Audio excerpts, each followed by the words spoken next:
Welcome students. Today we will start with a new topic, that is animal kingdom. In this, as you very well know, that it was Robert Whittaker in the year 1969 who proposed five kingdom classification. It was Robert Whittaker who proposed a five kingdom classification in which he gave the five kingdoms were: first was Monera, Protista, Fungi, Plantae and Animalia. So we will start with this animal kingdom.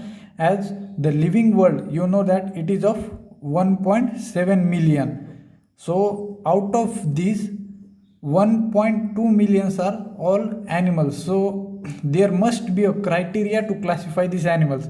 So in this chapter we will start with the classification of animals, that is criteria on how we will classify these animals, and the next we will study is the various phylums. So you must learn the sequence of these phylums as I have written here, because when you will learn this sequence you will find it very easy to learn the examples, right? So let's start with the level of organization. That is the first criteria for classification. So level of organization.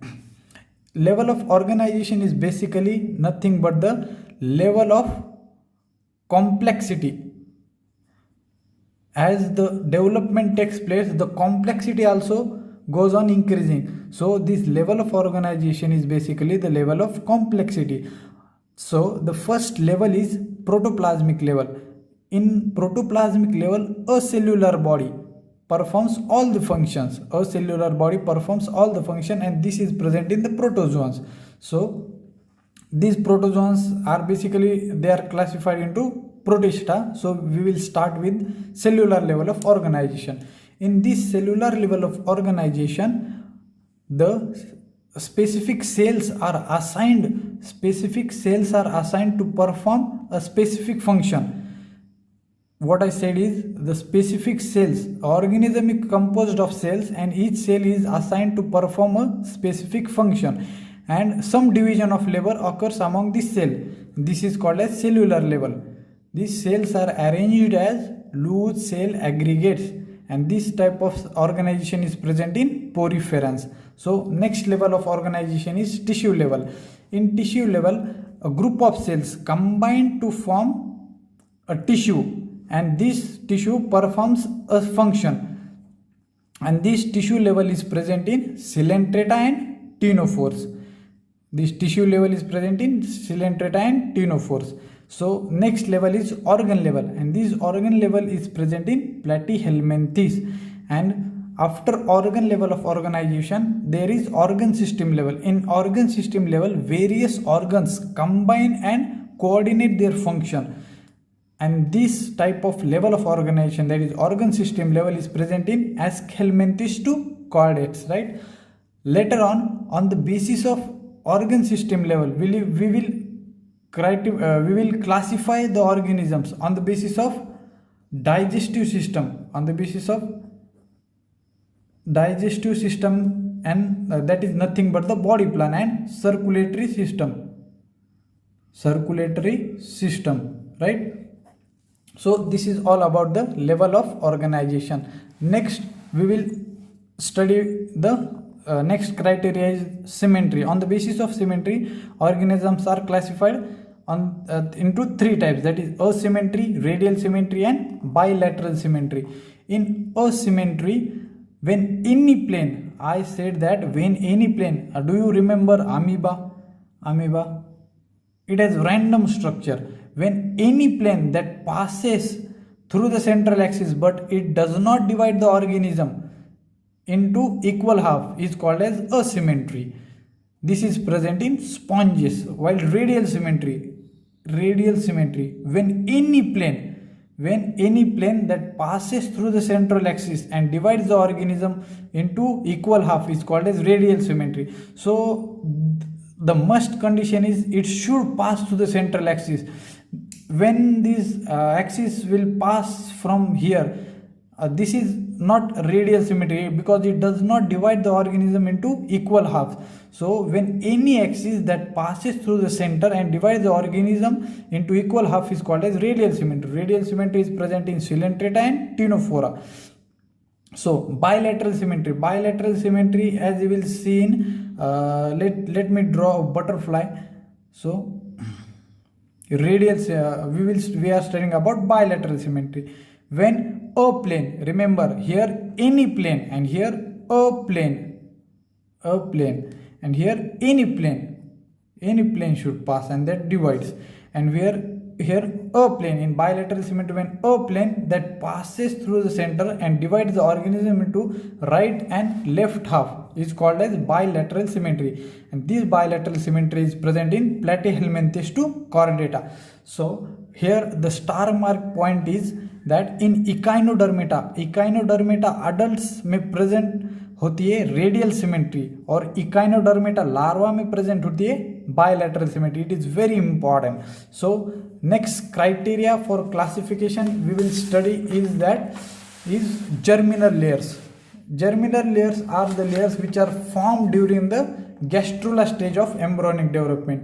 When gastrula stage of embryonic development, during this gastrula stage germinal layers are formed. The germinal layers are ectoderm, mesoderm and endoderm. The organisms in which two layers are present, that is ectoderm and endoderm, are called as diploblastic, while the organisms in which three layers are present, ectoderm, mesoderm and endoderm, are called as triploblastic. So in the place of mesoderm in the diploblastic animals, a mesoglia is present, and this mesoglia is undifferentiated, and this is non-cellular jelly-like structure. Mesoglia is non-cellular jelly-like structure.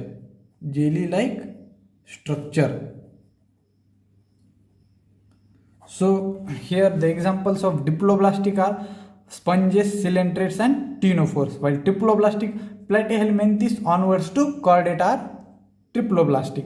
So the next very important is body cavity coelom. So body cavity coelom basically is the cavity that is present between gut wall, as this is body wall, and this is gut wall. So the cavity that is present between body wall and gut wall is called as coelom. So on the basis of coelom, organisms are classified as into three types, that is acoelomates, pseudocoelomates and coelomates. In acoelomates the cavity is absent, and in pseudocoelomates here you will clearly see that the cavity is absent, this with the blue color.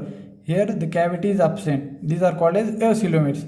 And in pseudocoelomates the cavity is not lined by the mesoderm but present in the scattered form. Here you will see that the cavity is not lined by the mesoderm, instead the mesoderm is present in the form of scattered pouches. So this is called as pseudocoelomates, and this is present in aschelminthes, while acoelomates are platyhelminthes. Let's move towards the third type, that is coelomates. In coelomates cavity is lined by mesoderm. Here you will clearly see that the blue lining is present and in between the cavity. So this is nothing but these organisms are called as coelomates. These coelomates are from Annelida to chordata. So this is all about the coelom. So next let's move towards the next criteria, that is body plan, or you can say on the basis of digestive system. In cell aggregate you have seen that in sponges cellular level of organization is present. So here in sponges there is no differentiation of digestive tract, means the digestive tract is not well differentiated. Then this body plan is called as cell aggregate type of body plan, and it is present in sponges. While next body plan is blind sac body plan. What happens in blind sac body plan? A single opening present, a series structure. A single opening is present and which serves as both mouth and anus. This single opening serves as both mouth and anus. This type of body plan is called as blind sac body plan, and this blind sac body plan is present in Coelenterata and Ctenophora and Platyhelminthes. So let me tell you an important point that in Coelenterata and Ctenophores, the digestion is partially intra and partially extracellular. What? In Coelenterata and Ctenophores, the digestion is partially intra and partially extracellular, and in Platyhelminthes, digestion is completely extracellular. So next body plan is that tube within tube body plan. What happens in tube within tube body plan is, here a separate openings are present. Here this is mouth and this is anus. Here separate openings are present and have a well differentiated digestive tract. This is called as tube within tube body plan, and this is present in Aschelminthes to Chordata, right? So next criteria of classification is segmentation. What is segmentation? Segmentation is nothing but the serial repetition of some organs. Is serial repetition of some organs is called as segmentation. The organisms in which the serial repetition takes place are called as segmented, and in which it is not present there are called as non-segmented. So what is metamer? Metamer is this, they are classified into two types, that is metameric and pseudometameric. Metamer is nothing but when metamer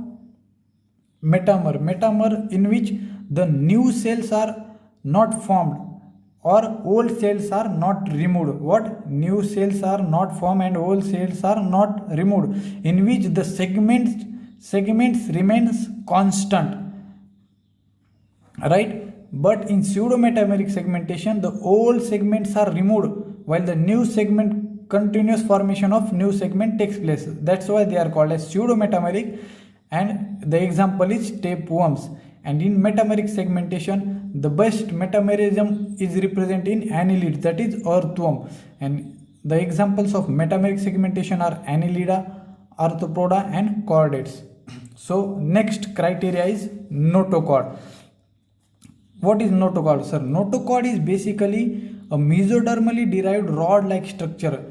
This notochord is derived from mesoderm, and this is mesodermally derived rod-like structure which is present towards dorsal side of alimentary canal and present towards ventral side of nerve cord, right? Dorsal side of alimentary canal and ventral side of nerve cord. This is called as notochord.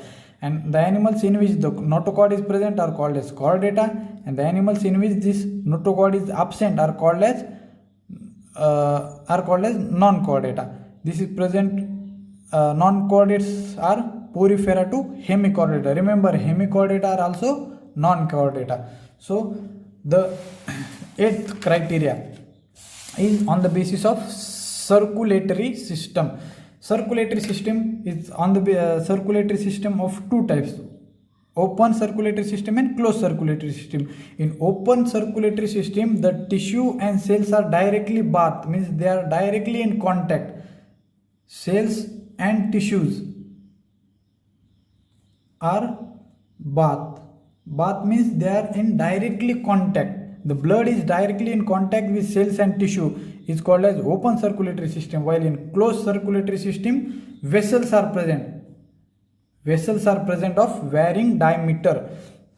This is closed circulatory system. And another difference between open and closed is, here open, blood pressure is low, the flow of blood is slow, and here the blood pressure is high, right? And the blood flows fast. These are the differences between open and closed circulatory system. What are the examples of open circulatory system? Are open type arthropoda, mollusca, echinodermata, and lower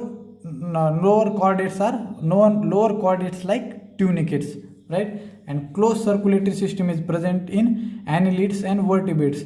The exception, that is leech is present in annelida, but it has open circulatory system, while annelids have closed circulatory system. The other example is the mollusks have open circulatory system, while the cephalopoda mollusks have closed circulatory system, right? So the next criteria is embryonic development. On the basis of embryonic development, so the organisms are classified into two types, that is protostomiates and deuterostomiates. Protostomiates, proto means first, stoma means mouth, the organisms in which the mouth formation takes place first and later on the formation of anus takes place. These are called as protostomiates. And in deuterostomate, deutero means after, stoma means mouth, after mouth takes place and first the formation of anus takes place, are called as deuterostomiates. So in protostomiates, the cleavage,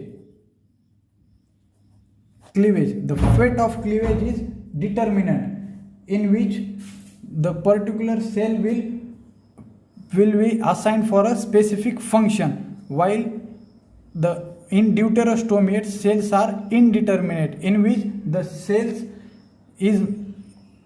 cells will not be assigned for a particular function. A cell will be perform, later on it will perform any other function, but in protostomiates a cell will be specifically assigned to perform a specific function, while in protostomate the pattern of cleavage is spiral, while in deuterostomate the pattern of cleavage is radial, right? Protostomates के example क्या है? Porifera to mollusca, and deuterostomates are echinodermata, hemichordata and chordata. So this is all about the criteria of classification. Now we will study in short what we have studied about the criteria of classification. So here's the table. In this table we will study from reverse manner, in which it will be very easy. So first of all, as you have learned the sequence of these phylums, that first phylum is Porifera. Porifera, on the basis of cavity they are acoelomates, mostly asymmetrical, level of organization is cellular, right? So second phylum is Coelenterata. In Coelenterata and Ctenophores, these are acoelomate animals, right? And here radial symmetry is present in Coelenterata and Ctenophora, and the level of organization is tissue level, right? So platyhelminthes are acoelomates in which cavity is absent, they are bilateral symmetry and level of organization is organ level. Nematoda or pseudocoelomates, these are bilateral symmetrical and organ system level of organization is present. Coelomates, in which true cavity is present, these are bilaterally symmetrical and organ system level of organization is present. So here is an extra point, that on the basis of coelomata they are classified into two types, that is cytocoelom and enterocoelom. So cytocoelom means these cavity is lined by mesoderm, that is by splitting of mesoderm,